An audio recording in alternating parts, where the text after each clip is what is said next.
चलिए करें आगे। Anti profiting measures.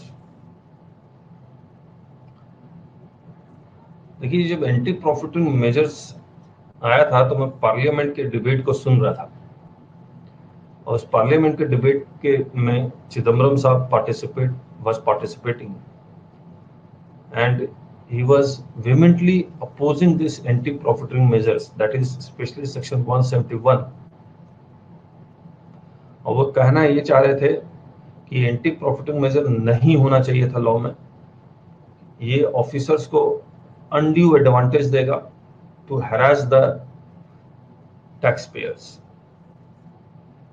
And then finance minister Arun Jaitley ji said कि we need this because of so many reasons, and as you know, this has been an harassing tool, nothing more than that.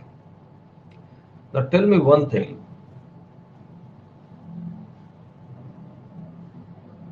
नहीं 10 case नहीं है राजेश जी, हर साल 10 order उन्होंने पास किए हैं। Every year they have passed 10 order. आपको मैं वेबसाइट बता देता हूं, ये है website, national anti authority for profiting करके कुछ नाम है इनका, NAA। This is the website NAA। और इसमें जाएंगे तो हर साल उन्होंने 10 से ज्यादा ऑर्डर पास किए हैं, जो मैं देख रहा हूं अभी वेबसाइट में। 2020 में ही उन्होंने कितने ऑर्डर पास किए? 20-30 हैं, बताइए, जबकि कोरोना चल रहा है। बहुत ऑर्डर।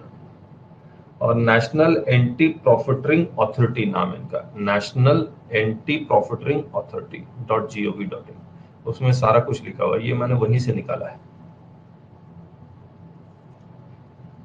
अब मैंने एक स्लाइड में मैं आपको दिखलाता हूं।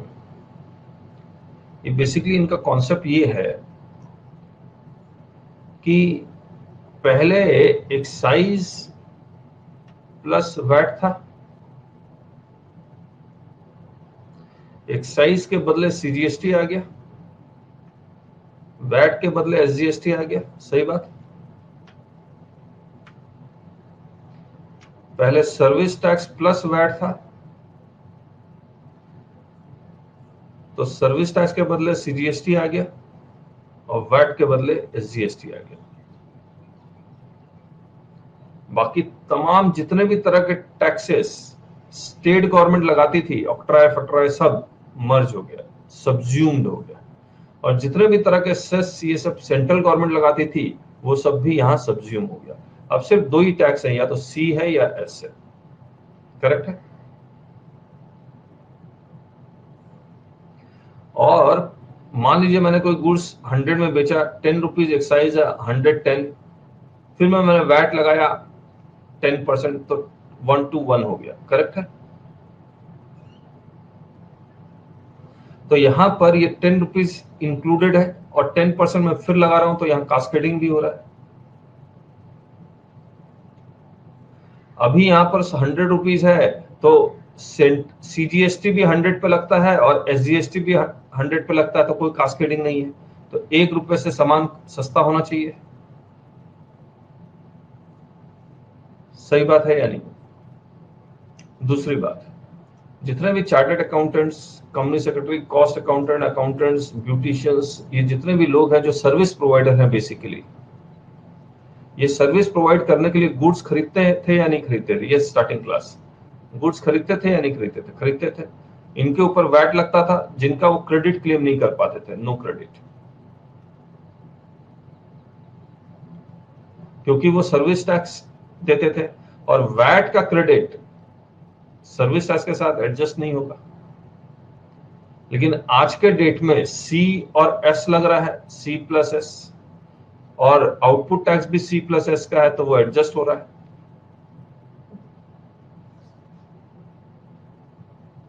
यस, एलिजिबल तो था लेकिन यूटिलाइज नहीं होता था। लेकिन आज के डेट में C+S इनपुट है, C+S आउटपुट है, तो एडजस्ट हो जाता था। IGST को बीच में जानबूझ के नहीं लाके आ रहा है, correct.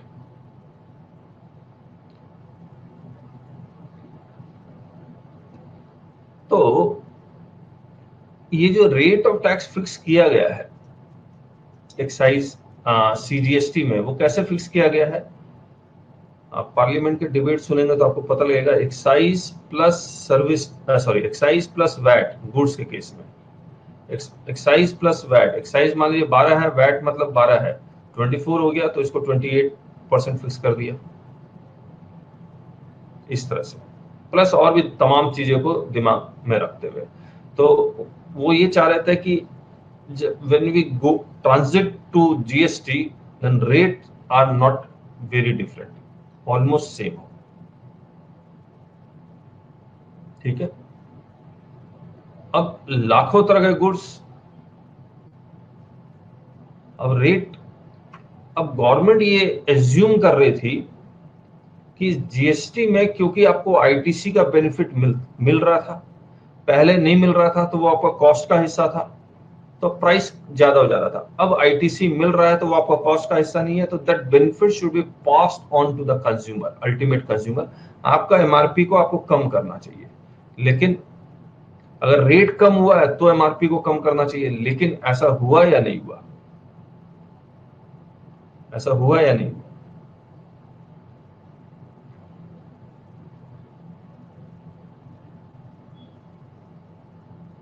Most of the cases में नहीं हुआ, मोस्ट ऑफ द केसेस में नहीं।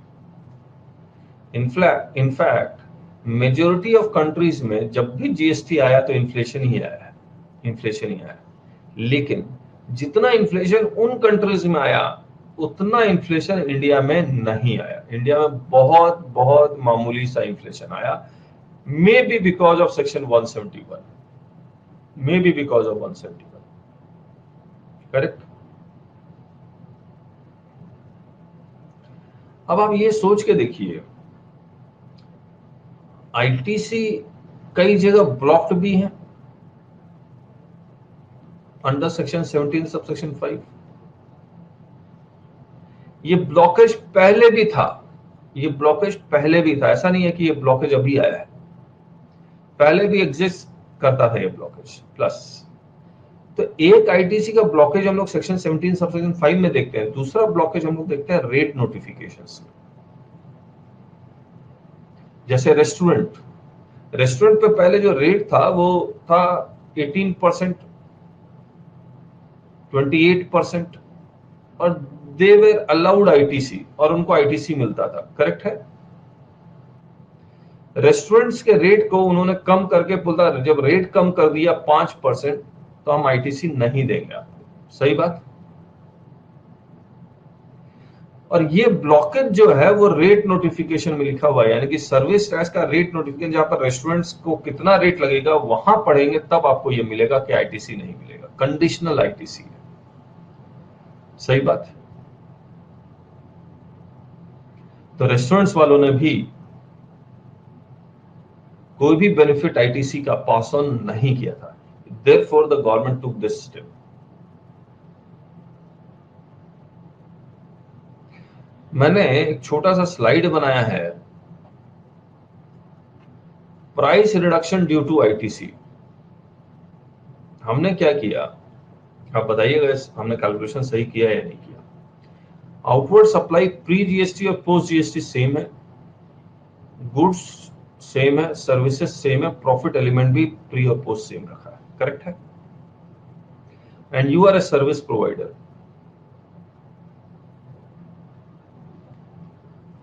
आप इनवर्ड सप्लाई करते हैं गुड्स का 100 रुपीज का, बीइंग ए सर्विस प्रोवाइडर इसमें वैट लगा होगा, क्या इस वैट का आपको क्रेडिट मिला होगा प्री जीएसटी में? हाँ या ना? नहीं मिला होगा तो आपके लिए कॉस्ट क्या हो जाएगा? 110, 100 प्लस 10%, 110। पोस्ट जीएसटी में आपको इसका क्रेडिट मिल जाएगा तो कॉस्ट आपका क्या हो जाएगा? 100 हो जाएगा, सही बात। अब सर्विसेज में आइए, सर्विसेज में, सर्विसेज में पहले भी क्रेडिट मिलेगा, अब भी क्रेडिट मिलेगा, तो कॉस्ट सेम रहेगा। बीइंग ए सर्विस प्रोवाइडर आपका कॉस्ट आ गया प्री जीएसटी में 210, पोस्ट जीएसटी में 200, correct. Profit is 10% of cost, तो 10% of this, 10% of this, value कितना आ गया 231 एंड 220। टैक्स, आउटपुट टैक्स कितना है 10%, 10%, ये हमने जोड़ दिया। This is 254, this is 242। Is calculation correct?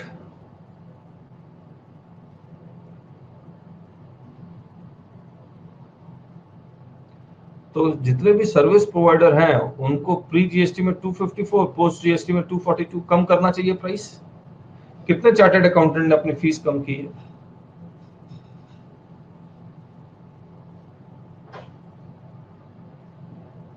किसी ने नहीं की, जीरो, जीरो।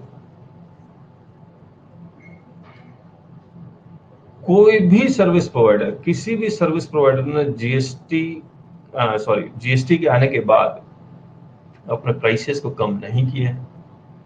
जिसका benefit should have been passed, doctor के ऊपर तो जीएसटी है नहीं राजेश जी, कोचिंग वालों ने भी कम नहीं की, मेडिकल वालों ने भी कम नहीं किया, और किसी ने कम की। जितने भी सर्विस प्रोवाइडर हैं किसी ने कम नहीं की।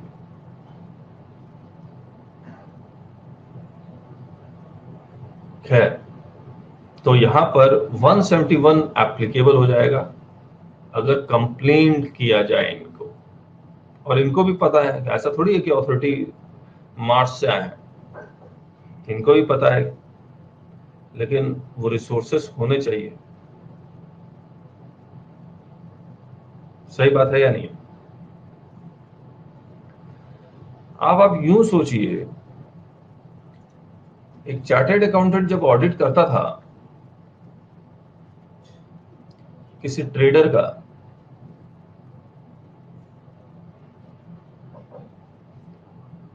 और इससे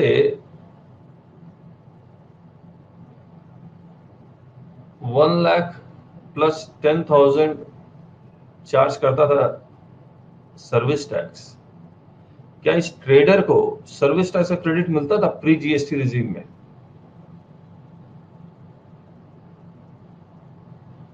अब मिलेगा?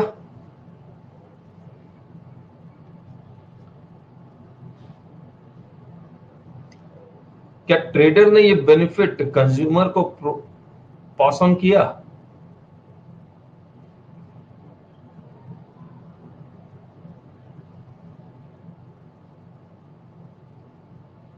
नहीं किया। इसने कम किया नहीं, इसने पास ऑन किया नहीं। तो पूरा का पूरा जो चेन है, right from manufacturer to the trader, none of them pass the benefit to the ultimate consumer। सही बात।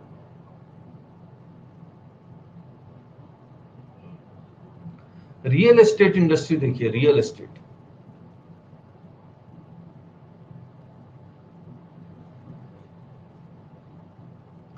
रियल एस्टेट इंडस्ट्री में जो मैक्सिमम कंजम्पशन है वो सीमेंट का है।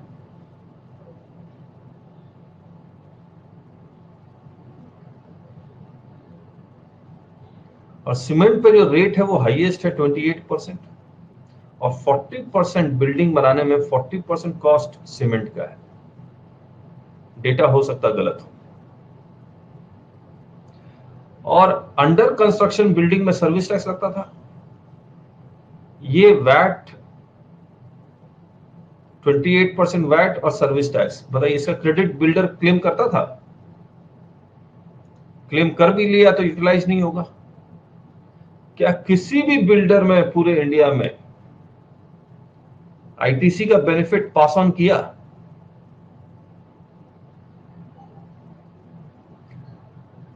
और गवर्नमेंट ने पूरे तिकड़म लगा लिया इनको सही रास्ते में लाने के लिए, नहीं लेके आ पाई। अल्टीमेटली गवर्नमेंट ने क्या किया? आज भी नहीं है। यस, आज भी रियल एस्टेट, सही बात है, कंट्रोल में नहीं है। लेकिन अल्टीमेटली गवर्नमेंट ने क्या किया? इन सारे बिल्डरों को कहा कि हम आईटीसी आपको देंगे ही नहीं, नो आईटीसी ऑप्शन दे दिया उनको। शिफ्ट नो आईटीसी और रेट कम कर दिया। सही बात। तो ये सारे कारण हैं जो आप कभी कभी जो नोटिफिकेशन आ जाता है तो वो आप देखते हैं। तो बेसिकली ये जो हमने आईटीसी के कई एग्जांपल दे दिए, यहां देखते हैं price reduction due to rate of tax on outward supply. एक तो आईटीसी के कारण कंज्यूमर को बेनिफिट मिलना चाहिए था, दूसरा रेट रिडक्शन के कारण outward supply pre GST regime में 18%, पोस्ट जीएसटी रिजीम में 12%, बाकी सब कुछ सेम है। और हमने बाकी ये भी मान लिया कि पूरे आईटीसी का क्रेडिट मिलता था, तो कॉस्ट 100 कर दिया, प्रॉफिट 10%, और यहां पर हमने बस चेंज किया। तो 18% के हिसाब से गुड्स बिकता था 260 में, 12% के हिसाब से गुड्स बिकेगा 246 में। सही बात। प्राइस कम होने चाहिए थे, हुआ नहीं, इनफैक्ट वो 260 में ही बिका।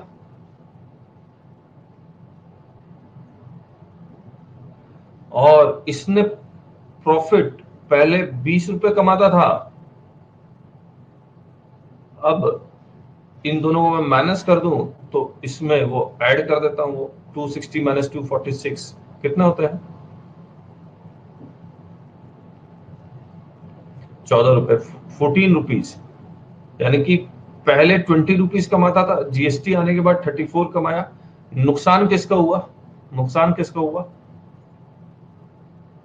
रेट को कम करने से नुकसान किसको हुआ? गवर्नमेंट को हुआ। गवर्नमेंट को पहले 18 रुपए मिलते थे, 18 rupees, now the government is getting 12 rupees. नुकसान कंज्यूमर को हुआ, पहले भी 260 अब भी 260, यानी कि नुकसान कंज्यूमर को नहीं हुआ। सही बात है या नहीं?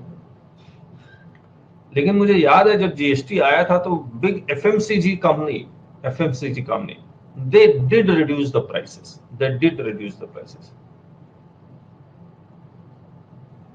260 प्लस जीएसटी भी ही लिया लोगों ने, एमआरपी पे ही लोगों ने जीएसटी लगाना शुरू कर दिया।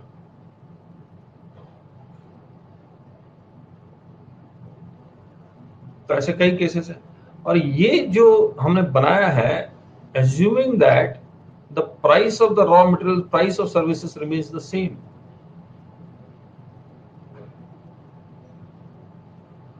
है ना?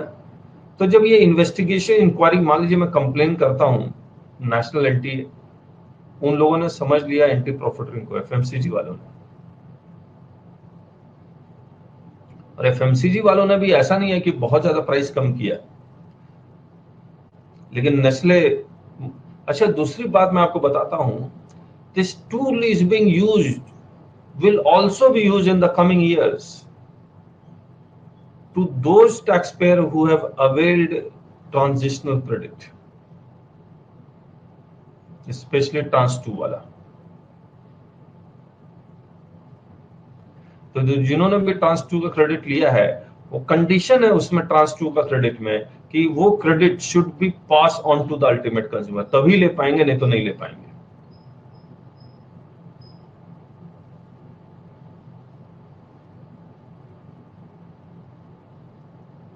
लेकिन हमने भी अपने बिजनेस में ले लिया, हम लोग, फिर देखा जाएगा। नहीं, वैट भी था, वैट भी था, ट्रांस सैनवेट का भी था और वैट का भी था। फिर उसमें इनवॉइसेस अवेलेबल होंगे तभी था, नहीं होंगे तो नहीं था वैट में। तो अब पूरी इन्वेस्टिगेशन होगी, और उन्होंने इन्वेस्टिगेशन के लिए एक अलग अथॉरिटी बनाई हुई है, डायरेक्टर जनरल ऑफ एंटीज। मैं पढ़ लेता हूं, मुझे याद नहीं है, but they have made one authority जो इन्वेस्टिगेशन करेगी। उसका पहले नाम था director general of safeguards, लेकिन दे हैव change the name and director general of anti profiteering, हाँ यही नाम है, for detailed investigation. Slogan of anti profiting change and book and public जग जाएगी और चाचा चौधरी बन गए सब। अब देखिए क्या किया इन्होंने, मैं आपको बताता हूं। अब ये इम्प्लीमेंट कैसे होगा? लॉ में तो लिख दिया, ये इम्प्लीमेंट कैसे होगा? सेक्शन 171 का मैं पहला 2 लाइन पढ़ देता हूं। A reduction in rate of tax on any supply of goods or services or the benefit of ITC shall be passed on to the recipient by way of commensurate reduction in prices। सिर्फ दो ही कारण से आपके rate कम होने चाहिए, या तो rate of tax कम हुआ है या फिर आपको आईटीसी का बेनिफिट मिलने लगा है जो पहले नहीं मिलता था। इन दोनों कारण से या किसी एक कारण से अगर ये आपको बेनिफिट मिल रहा है तो ये आप जिसको आप बेच रहे हैं उसको ये बेनिफिट आपको पास ऑन करना पड़ेगा। नहीं करते हैं तब इन्होंने इसको इंप्लीमेंट करने के लिए क्या क्या किया, ये देखिए। इन्होंने इंप्लीमेंट करने के लिए इन्होंने एक नेशनल एंटी प्रॉफिटरिंग अथॉरिटी बनाई, यही ऑर्डर पास करता है। दे पास द ऑर्डर, और इनका जो वेबसाइट है NAA.gov.in, इसी में कंप्लेन भी करना है, इसी वेबसाइट में ऑनलाइन कंप्लेंट है। ठीक है, इस अथॉरिटी में एक चेयरमैन होगा, ऑब्वियसली सुप्रीम कोर्ट का जज, 4 टेक्निकल मेंबर जिसमें 2 सेंटर के हैं 2 स्टेट के हैं, और ये this will be constituted by central government.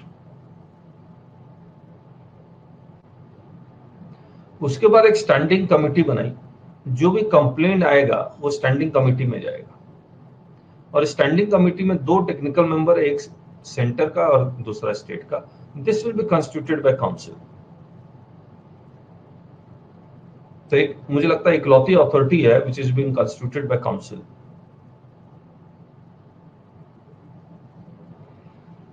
Another is state level screening committee, जो लोकल इश्यूज को देखेगी, जहां पे इंट्रा स्टेट सप्लाई हो रहा है, यानी कि आप ट्रेडर के अगेंस्ट आप कंप्लेंट डाल दो कि सर इसने मुझे आईटीसी का बेनिफिट नहीं दिया,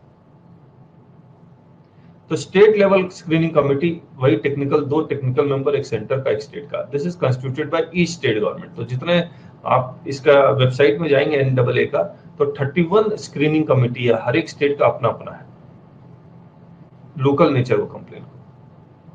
करेक्ट। अब देखिए, या तो कंप्लेन आप इसको डायरेक्ट फाइल कर दे, या अगर कंप्लेन यहां आ गया और उसको लगता है कि वो कंप्लेन लोकल नेचर का है तो वो इसको फॉरवर्ड कर देता है। 2 मेंबर्स, करेक्ट, एक सेंटर का होगा एक स्टेट का होगा। सही बात।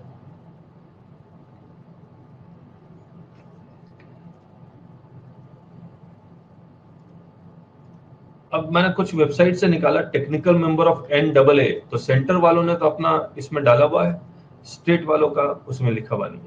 ये देखिए, श्री JC चौहान है, अभी प्रेजेंट IAS रिटायर्ड। Shri Ahmad Shah, an officer of 1991 batch of Indian Revenue Service. सारे टेक्निकल मेंबर, एडिशनल सेक्रेटरी थे, यानी कि बहुत सीनियर मेंबर हो गए।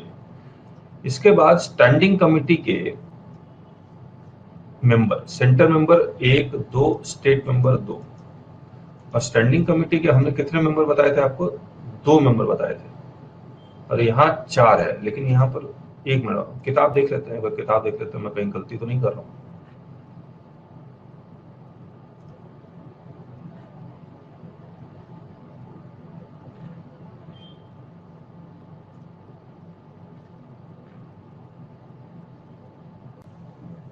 देखिए, constitution of the national anti profiteering authority NAA, chairman and 4 technical members, 4 technical members.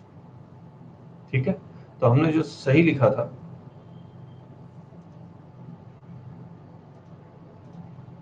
NAA में 4 टेक्निकल मेंबर्स हैं,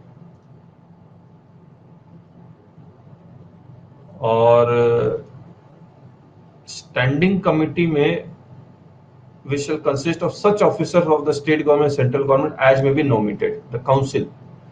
तो काउंसिल इसमें यानी कि स्टैंडिंग कमेटी में कितने मेंबर्स होंगे ये लिखे हुए नहीं है, तो काउंसिल जितना नॉमिनेट करेगा उतने होंगे। तो I think they have nominated 4, तो council have nominated 4 members standing committee. Correct है, 2+2। और जो स्क्रीनिंग कमेटी है, जो स्टेट लेवल स्क्रीनिंग कमेटी है, उसमें तो 2 ही है, उसमें 2 ही है, और ये किताब में भी लिखा हुआ है। The state level screening committee shall be constituted in each state by the state government, which shall consist of 1 officer of state government to be nominated by commissioner, 1 officer of the central government to be nominated by chief commissioner। Correct है।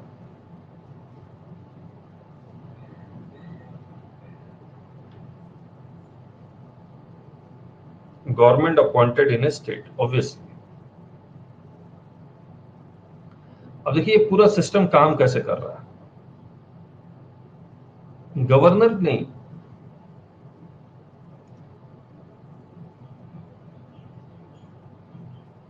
Notification निकालेंगे, notification निकालेंगे, rule 123 को coat करेंगे और appoint कर देंगे, commissioner note कर देगा।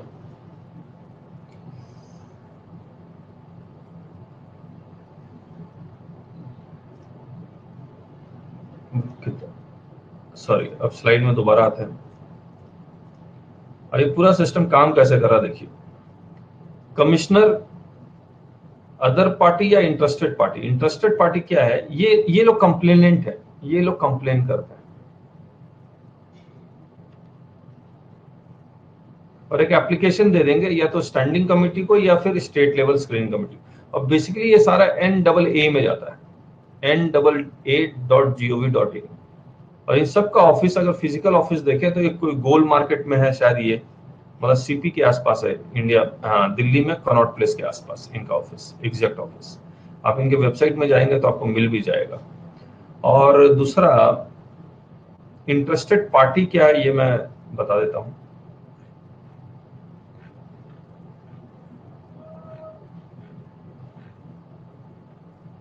देखिए, interested party includes supplier of goods और सर्विसेज, रिसिपिएंट ऑफ गुड्स और सर्विसेज, और any other person aliasing under rule 128(1) यहां पर। करेक्ट।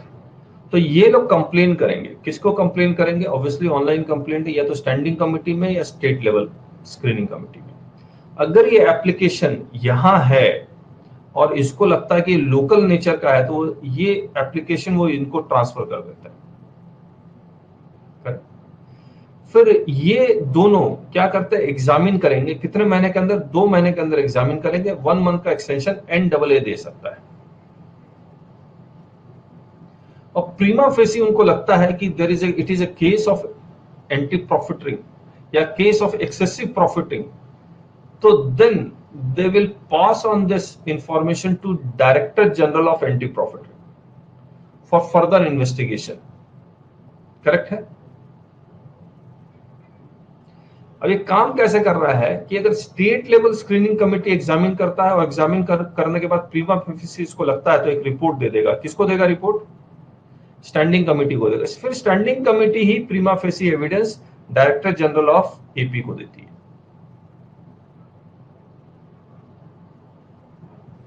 सही बात।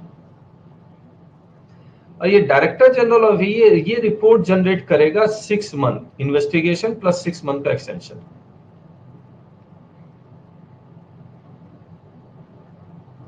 और ये सारा रिपोर्ट NAA को दे देगा। और NAA यानी कि national anti profiteering authority order pass कर देगा 6 मंथ में।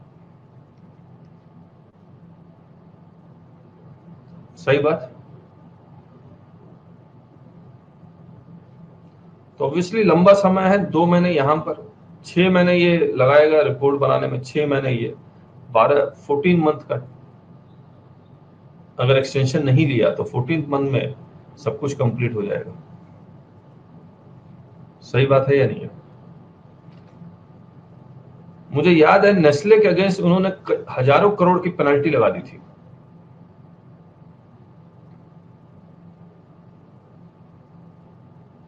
नेस्ले के अगेंस्ट, और कई FMCG है जिनके ऊपर ऑर्डर पास किया इनके ऑर्डर अगेंस्ट। ये ऑर्डर अपीलेबल है या नहीं है, अपील में जा सकते हैं या नहीं जा सकते? यस, अपील में चले जाएंगे आप।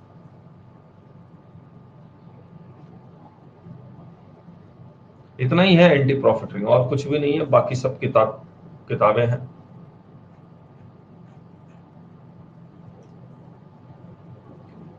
पढ़ लें एक बार फटाफट।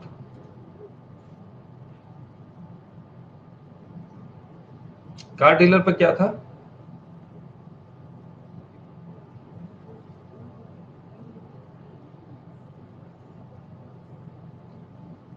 नहीं, मतलब रेट के कारण था या आईटीसी के कारण था?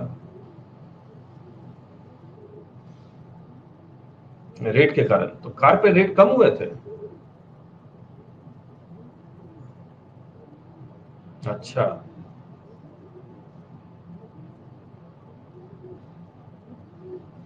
अच्छा, एक पॉइंट हम लोग डिस्कस करना भूल गए।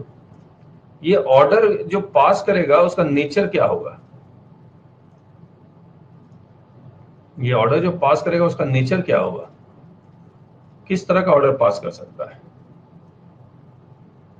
वो कह सकता है कि भैया बेनिफिट पास करो और प्राइस को रिड्यूस करो फ्यूचर के लिए। अगर आप ऑलरेडी बेच चुके हैं तो जो एक्सेस आपने अमाउंट कलेक्ट किया बाय वे ऑफ प्रॉफिट, उसको कंज्यूमर को वापस करो विद इंटरेस्ट। अगर कंज्यूमर नहीं मिल रहा है तो उससे वो अमाउंट रिकवर करेंगे। जैसे नेस्ले ने पास ऑन नहीं किया, अब वो कंज्यूमर को तो ढूंढ नहीं सकती है, तो क्या करेंगे, वो नेस्ले को ऑर्डर पास कर देंगे, 1000 करोड़ रुपए जमा करवा दो कंज्यूमर वेलफेयर फंड में।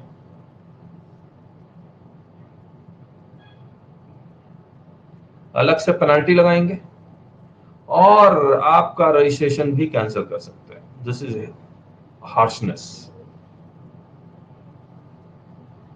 और आपका रजिस्ट्रेशन भी कैंसिल कर सकते हैं।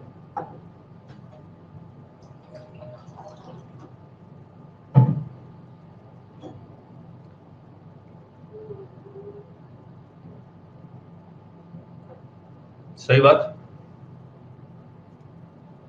और उसमें पेनल्टी का अमाउंट लिखा हुआ है, वही सब देखना और कुछ नहीं है।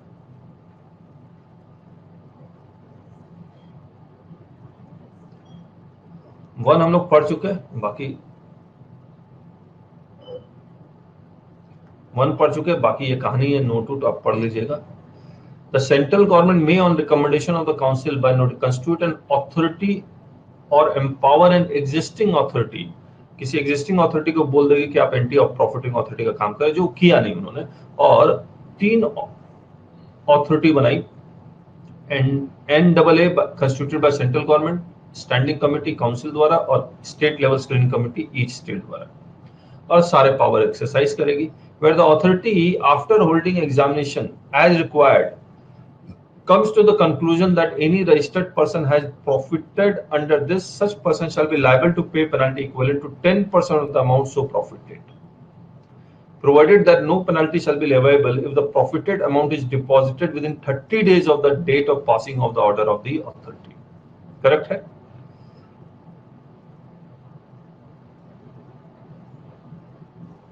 और प्रॉफिटिंग का मतलब क्या हुआ? जो बेनिफिट आपने पास ऑन नहीं किया, that is the profit amount. Correct है?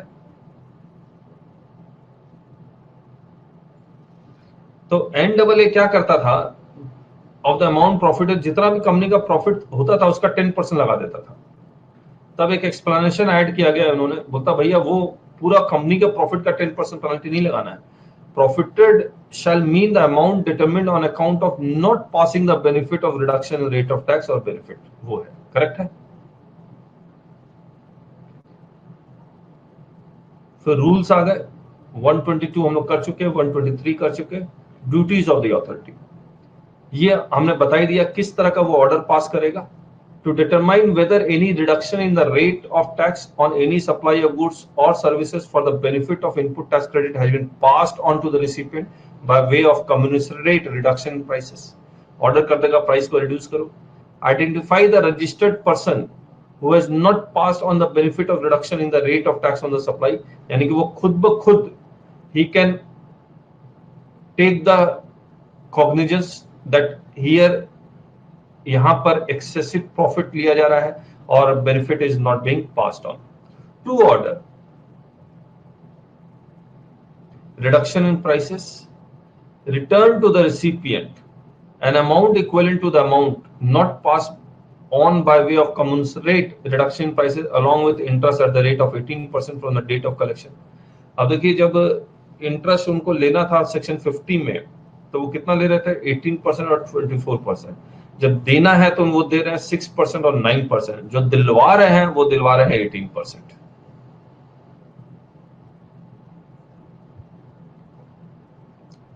ठीक है,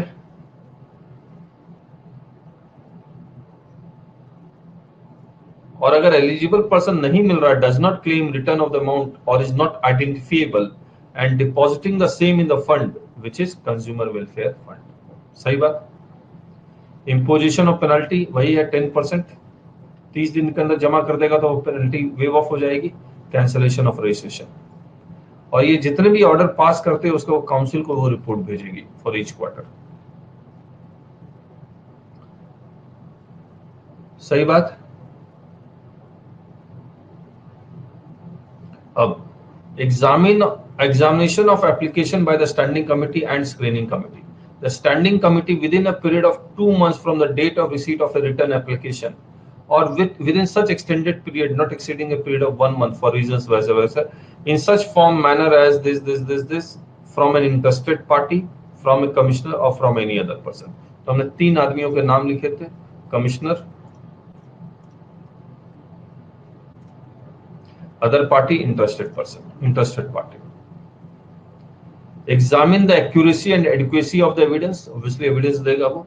और मैं एक ऑर्डर पढ़ रहा था फ्लिपकार्ट के अगेंस्ट, किसी कंज्यूमर ने कंप्लेंट फाइल कर दिया था फ्लिपकार्ट से, उसने गोदरेज का कोई अलमीरा खरीदा था, तो उसने पूरा बकायदा बिल ये सब दिया था। जब ऑर्डर किया था तब प्राइस क्या रिफ्लेक्ट हो रहा था, बिल में क्या प्राइस रिफ्लेक्ट हो रहा था, टैक्स कितना रिफ्लेक्ट हो रहा था, वो सारा दिया था और कहा था कि मुझे पैसे वापस करो।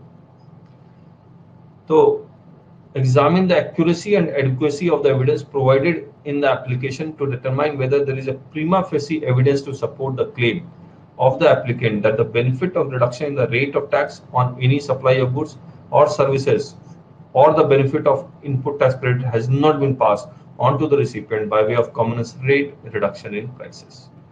Interest party का मतलब all application received from interested party on issues of local nature or those provided by forwarded by the standing committee, वो एग्जामिन कौन करेगा, state level screening committee examine करेगी। तो या तो direct state level screening committee को मिले या standing committee state level screening committee को फॉरवर्ड कर रही है। इसके बाद initiation and conduct of proceedings, ये प्रोसीडिंग कौन कंडक्ट करेगा, director general of anti profiteering. किसके कहने पे करेगा, स्टैंडिंग कमेटी के कहने पे करेगा। ठीक है, तो स्टैंडिंग कमेटी ने जितना भी एविडेंसेस कलेक्ट किया है वो director general of anti profiting को दे देगा। ये क्रॉस वेरिफिकेशन करता रहेगा कि जो भी एविडेंस मिला है वो सही मिला है या नहीं मिला है। ठीक है, अब इसके पास जो पावर है,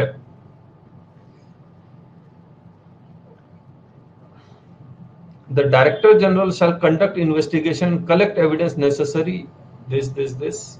चलिए, the director judge shall before initiation of investigation issue a notice to the interested parties containing inter alia information on the following namely।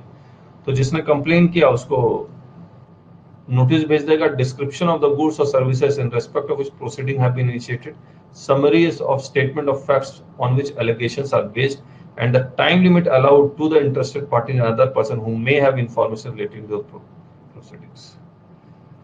May also issue notices to such person as deemed fit for a fair inquiry into the matter। तो फ्लिपकार्ट को भी मैं notice भेज सकता हूं अगर फ्लिपकार्ट के against कोई है। अब इसमें मुझे कहीं नजर नहीं आ रहा है क्या whether this director general of anti profiting can visit Flipkart premises या सारा कुछ अपने ऑफिस में मंगवा के ही इन्वेस्टिगेशन करेगा। क्या कहते हैं आप लोग? जिस तरह से इंस्पेक्शन, सर्च और सीजर में जो वाइडेस्ट पावर था, क्या वो सारे पावर हैं इसके पास कि सीज कर लेगा या कुछ और कर लेगा?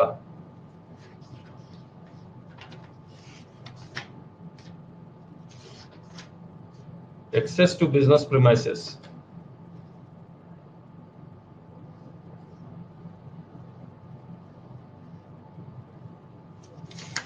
21 में तो नहीं मिल रहा है मेरे को, पढ़ लेते हैं। shall complete the investigation within a period of 6 months on the receipt of the reference from the standing committee or within such extended period not exceeding 6 months। ठीक है, अपने ऑफिस में ही बैठ के कर रहा है, कहीं नहीं जा पाएगा, ये अपने ऑफिस में बैठ के सर्च इन्वेस्टिगेशन और एविडेंस कलेक्ट करेगा। ऑर्डर ऑफ द अथॉरिटी यानी कि NAA ऑर्डर पास करेगी 6 मंथ में रिपोर्ट के मिलने से, करेक्ट है। फिर an opportunity of hearing shall be granted to the interested parties. Authority may seek clarification, और अथॉरिटी के पास पावर है कि director general of anti profit उनको कहे कि आप दोबारा से इन्वेस्टिगेशन करो, ठीक है। फिर ये वही वाला पावर है रिडक्शन इन प्राइसेस वाला, रेट ऑफ इंटरेस्ट 18%, और फिर ये deposit of the tax to consumer welfare fund 50% का इंस्टॉलमेंट वाला। बाकी सब कुछ सेम है। Compliance by the registered person, अगर NAA कोई ऑर्डर पास कर देती है तो रजिस्टर्ड पर्सन उसका कंप्लायंस करेगा, वो भी इमीडिएटली। लेकिन इसमें ये नहीं लिखा हुआ इमीडिएटली कंप्लाई करेगा, लेकिन मैं अगर अपील में चला गया तो क्या होगा। फिर monitoring of the order, the authority may require any authority of central tax, state tax, union territory to monitor the implementation of the order pass by. तो ऑब्वियसली किसी ऑफिसर को एक्सेस बोलेंगे, लोकल ऑफिसर को, कि ये order को implement किया जाए। कंप्लीट है, कोई डाउट है तो पूछिए।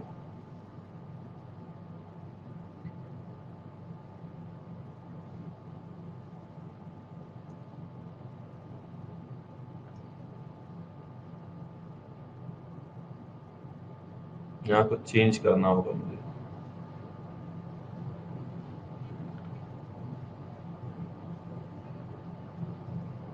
ठीक है,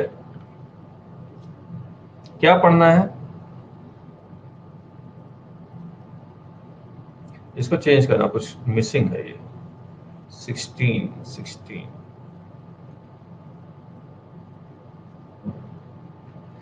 चलिए, thank you so much. Monday मिलते हैं आपसे, और GST प्रैक्टिशनर का कुछ सेक्शन है वो करेंगे हम लोग, और मिसलेनियस और इसके MCQ। Thank you, bye bye.